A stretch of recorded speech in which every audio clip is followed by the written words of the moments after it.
할렐루야. 오늘은 1월 20일 창세기 20장의 말씀으로 아침을 열고자 합니다.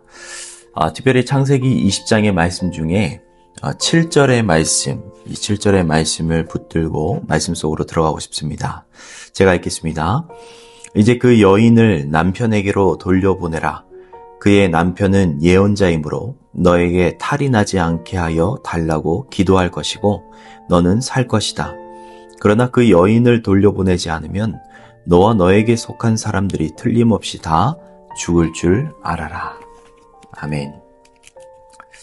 신앙생활을 오래 하다 보면 이런 좌절감이 들 때가 혹시 있지 않으십니까?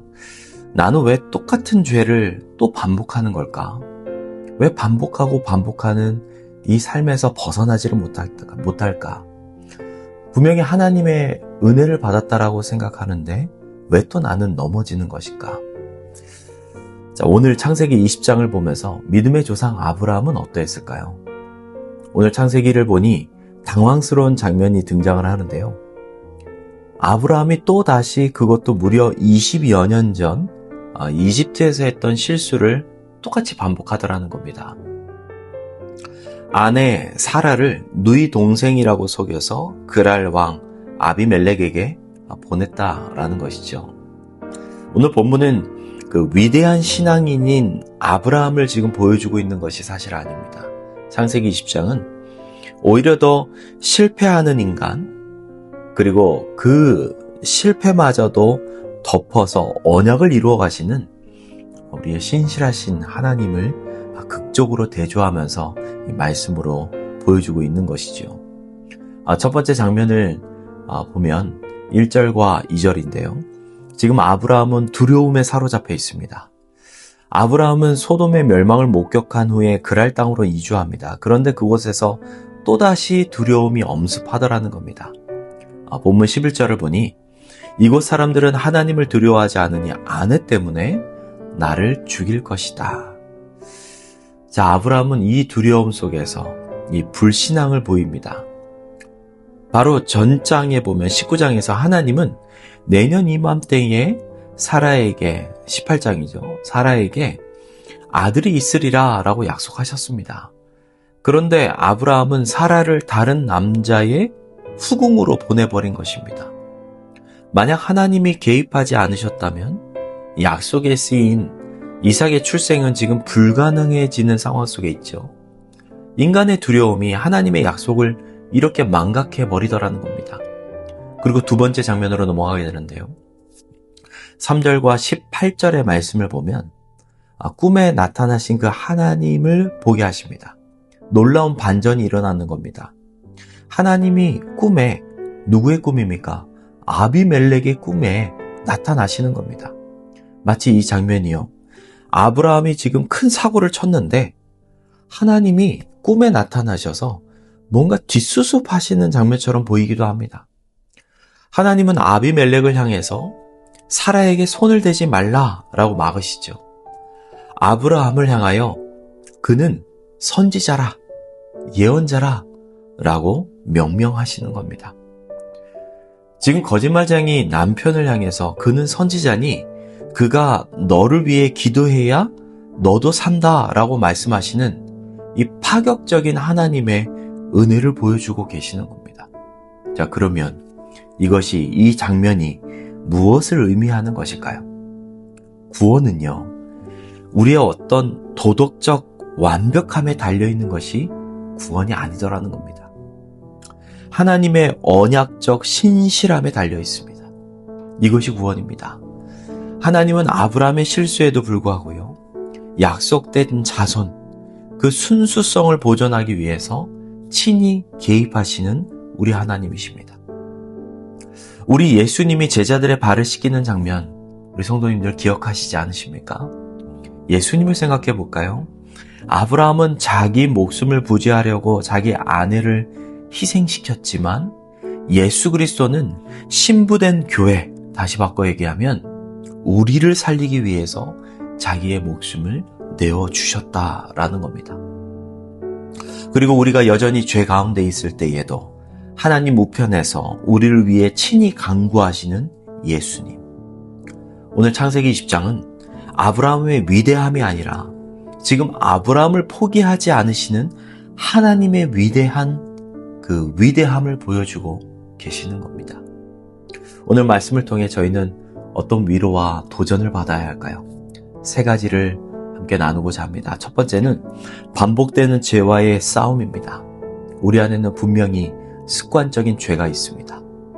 두려움 때문에 타협하는 죄가 있다면요, 정직하게 마주보고 직면하는 우리 모두가 되었으면 좋겠습니다. 아브라함처럼 핑계대기보다 나의 연약함을 인정하고요, 하나님께 긍휼과 자비를 구하며 나아가시는 우리 모두가 되기를 원합니다. 두 번째는 하나님의 주권적 보호를 신뢰하는 우리가 되기를 원합니다. 내가 실수하고 넘어질 때조차 하나님은 우리의 삶을 붙들고 계심을 믿으십시오. 나의 어떠함보다 하나님의 약속의 말씀을 더 강력히 신뢰해야 할 것입니다. 실패가 끝이 아닙니다. 마지막 세 번째입니다. 세상을 위한 그 축복의 통로가 되기를 원합니다.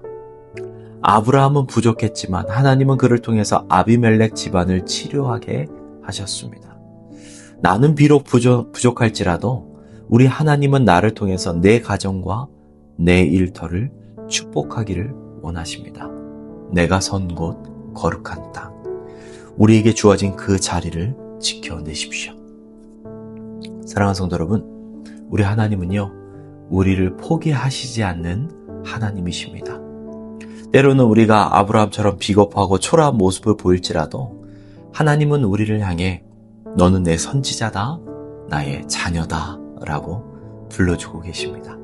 오늘 이 하루 나의 의가 아닌 주님의 전적인 은혜를 의지하며 다시 일어서는 복된 한날을 살아가시는 모든 성도가 되시기를 우리 주 예수 그리스도 이름으로 간절히 축복합니다. 기도하겠습니다. 은혜로우신 우리 하나님 아버지, 반복되는 죄와 연약감 속에서도 우리를 버리지 않으시고 지키시는 하나님을 찬양하고 감사합니다. 나의 실수를 덮으시는 우리 하나님의 사랑에 그 긍휼과 자비에 힘입어 오늘도 세상 한복판 속에서 거룩한 하나님의 자녀로 축복의 통로로 살아가게 하여 주시옵소서. 우리 주 예수 그리스도의 이름으로 간절히 기도합니다. 아멘. 라이돈 두굿, 은혜로 따뜻하게, 진리로 시원하게. 오늘도 화이팅입니다.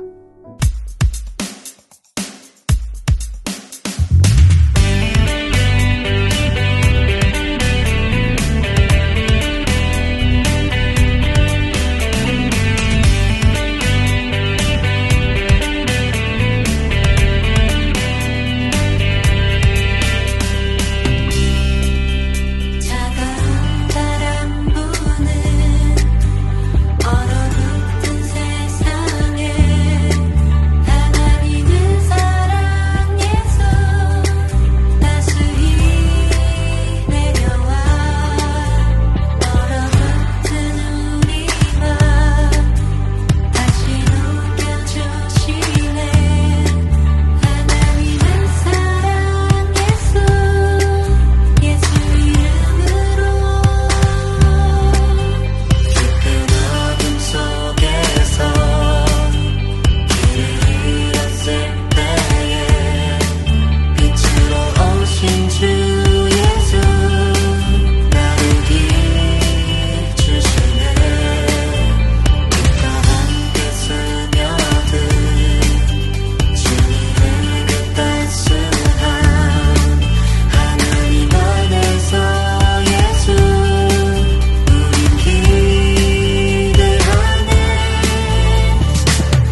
난 향한 곳 우린 결국 나가는